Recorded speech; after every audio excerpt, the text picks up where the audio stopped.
Nous allons voir comment obtenir l'intervalle de fluctuation asymptotique avec le fx CP400. Tout d'abord, un petit rappel de cours.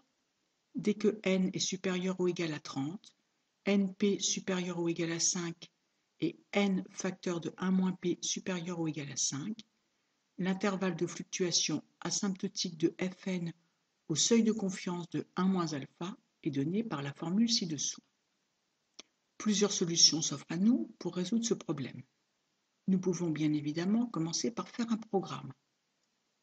Mais avec l'évolution des instructions officielles de l'éducation nationale, d'ici quelques années, les élèves de terminale n'auront plus accès au mode programme de leur calculatrice et donc n'auront plus accès à ce programme si éventuellement ils l'ont rentré. Nous allons donc trouver une astuce pour trouver simplement la solution sans utiliser le mode programme. Nous remarquons tout d'abord que chercher l'intervalle précédent revient à chercher les bornes d'un intervalle centré en P de la variable aléatoire Fn, avec Fn égale xn sur n, qui suit une loi normale de moyenne P et d'écart type racine de P facteur de 1 P sur n. Or, avec les formules que nous apprenons en cours, nous savons que l'espérance mathématique d'une loi binomiale est np et que sa variance est racine de n, p facteur de 1 p. De manière à ne pas nous encombrer le cerveau, nous allons donc utiliser cette formule-là et donc chercher les bornes de l'intervalle de fluctuation asymptotique de xn au seuil de confiance de 1 alpha. L'intervalle est donné ci-dessous. Si l'on regarde de plus près cet intervalle, c'est tout simplement les bornes d'un intervalle centré en np, donc la moyenne, de la variable aléatoire xn, qui suit une loi normale. Finalement, ce problème revient à chercher les bornes d'un intervalle centré en np de la variable aléatoire xn, qui suit une loi normale de moyenne np et d'écart type racine de n, p facteur de 1 p. Il ne reste plus qu'à diviser les valeurs obtenues pour les bornes par petit n pour obtenir l'intervalle souhaité. Nous allons maintenant utiliser le CP400 pour voir comment nous pouvons trouver très simplement les bornes de l'intervalle souhaité. Nous allons résoudre le problème suivant. Le pourcentage de personnes obèses en France est de 12,4%. Déterminer un intervalle de fluctuation asymptotique de la fréquence des personnes obèses dans une entreprise de 1400 salariés. Petit a au seuil de 80%, petit b au seuil de 99%.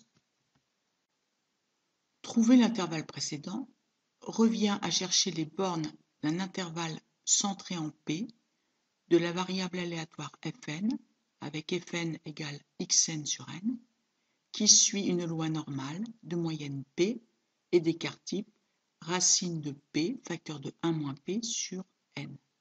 Le fx CP400 résout aisément ce genre de problème. Afin de résoudre notre problème, nous nous plaçons dans le menu Statistiques, Calque, Répartition inverse. Nous voulons une normale cumulative inverse. Nous cliquons sur Suivant et nous n'avons plus qu'à saisir les valeurs qui correspondent à ce tableau. Nous cherchons un intervalle centré, donc le centre correspond parfaitement.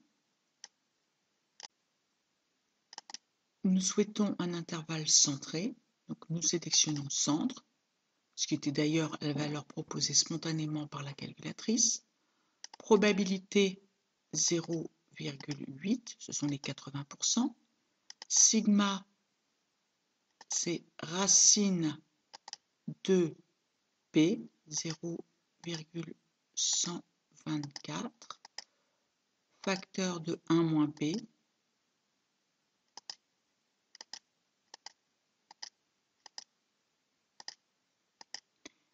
est divisé par n, 1400.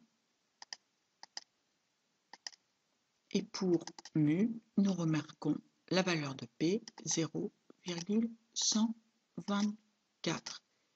Il ne nous reste plus qu'à cliquer sur Suivant pour obtenir notre intervalle de fluctuation au seuil de 80%. Si nous voulons maintenant notre intervalle de fluctuation au seuil de 99%, nous cliquons sur Précédent, nous remplaçons le 0,8 par 0,99, Suivant, et le tour est joué. Avant de vous quitter, je tiens tout de même à vous laisser regarder le programme qui permet, tant que c'est autorisé, de calculer l'intervalle de fluctuation asymptotique. Il est sous vos yeux. Dans n, vous mettez évidemment la valeur de n. Dans p, la valeur de p. Pour u, 1,96 si on est au seuil de 95% et 2,58 si on est au seuil de 99%. Et quand même une petite remarque, l'avantage de la méthode que je vous ai indiquée auparavant permet de calculer l'intervalle de fluctuation, quel que soit le seuil, alors qu'avec ce programme, on est obligé de retenir par cœur les valeurs de U. Et je conclus tout de même par une remarque. La méthode que je vous ai indiquée précédemment vous permet de calculer l'intervalle de fluctuation, quel que soit le seuil, alors qu'avec le programme, il faut retrouver les valeurs de U ou les retenir par cœur.